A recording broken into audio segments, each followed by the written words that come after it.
Hello, I'm Kerry-Lou. Welcome to Silver Style Studio. People have often asked me how and when I transitioned to this silver grey hair color, so I thought it was high time to do a video on the subject. First, I'll tell you a little bit about my hair story. Or hairstory. Did I just make up a word? I think I did. When I was young, I used to have long, curly, dark hair.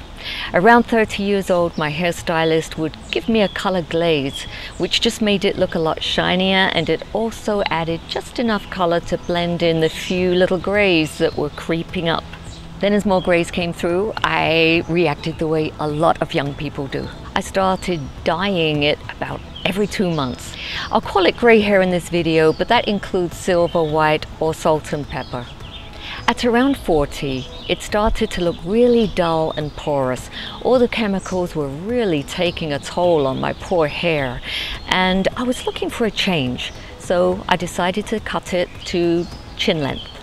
But there came a point 1 week after dyeing my hair, the roots would start coming through and gleam in the sunlight. Not a great look. I decided not to color the streak in the front.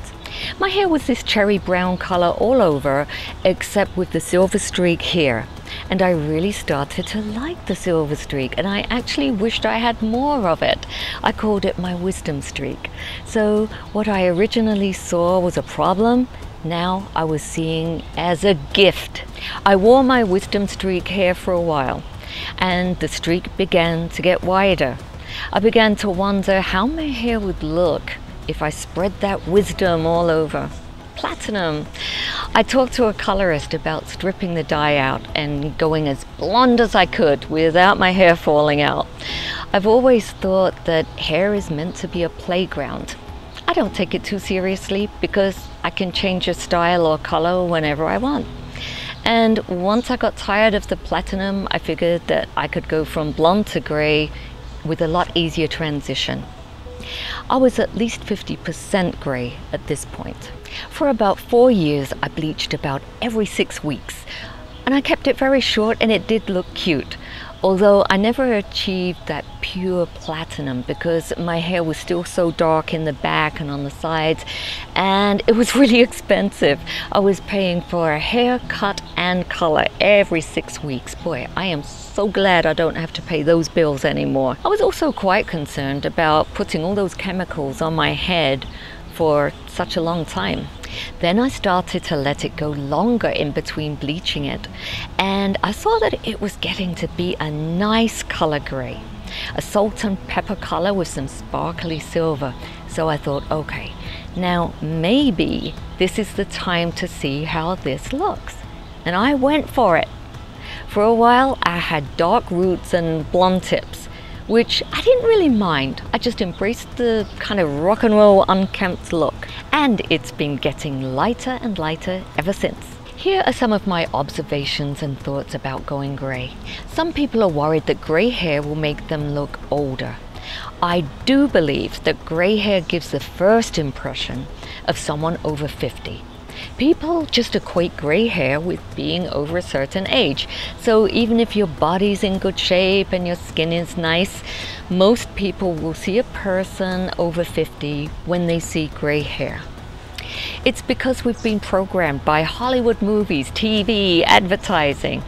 But you can see how all over social media the stereotypes are changing. Silver can be hot. Case in point, check out silver-haired beauty Lisa Dunn.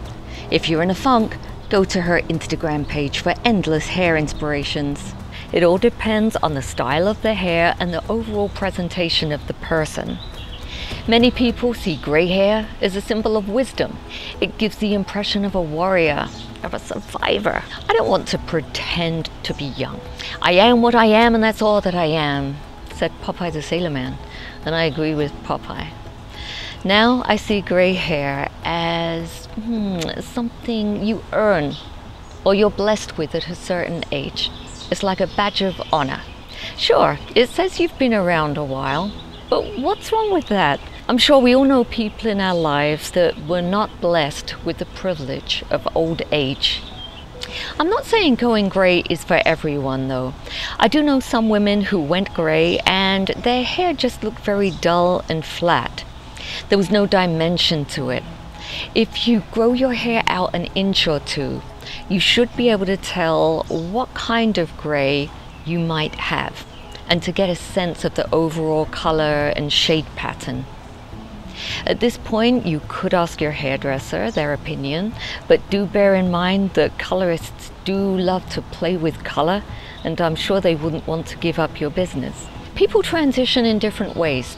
Some people cut their hair short, and then of course after a few months they can be totally silver or gray, nice and quick. Then they can grow it out again if they want long hair, so that's a great way to do it. Now, not many people are fearless enough to do such a drastic change, but that's truly the quickest and best way to ditch the dye, in my opinion. So the other option is just to go cold turkey and offer up your roots to the world. This is Audra Jean Baker. She has about 3 inches of silver loveliness coming through. Look how the silver lights up her eyes. Vanessa's last dye job was September of 2019, and look how much her hair has grown. Wow, such a stunning color. Bear in mind, there are some really good temporary root touch-up sprays available to help conceal throughout this growing out process. That can be really helpful if you have a special event to go to. I think it's easier to go grey if you're blonde because there's not such a hard line of demarcation. Another way of transitioning if you're a brunette is by just having your roots colored lighter and lighter each time you go in for a color. That way you're going to create an ombre effect until you're totally grey. This will take longer, but it may be less shocking. I recently did a video on how to tie a bandeau when your hair is driving you crazy. That's going to help a lot when you're growing out your hair to grey. And remember, hats will be your new best friend. There are some great support groups for this transition.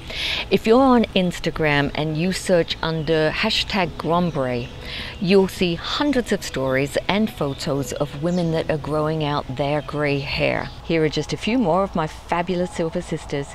You can check them all out on Instagram. This is the lovely Vicky Heath at the premiere of the documentary Grey is the New Blonde.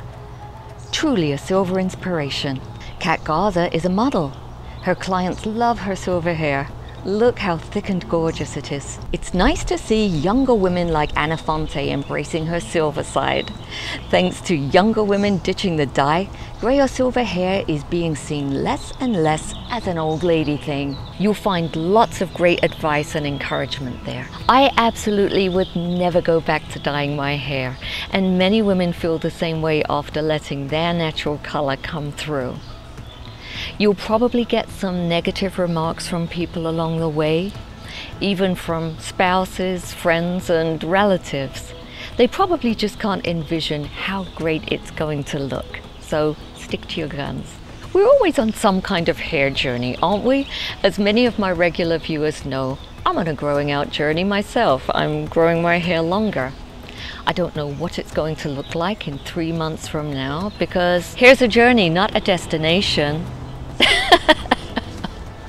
Did the Dalai Lama say that? Or was it Aerosmith? Same thing.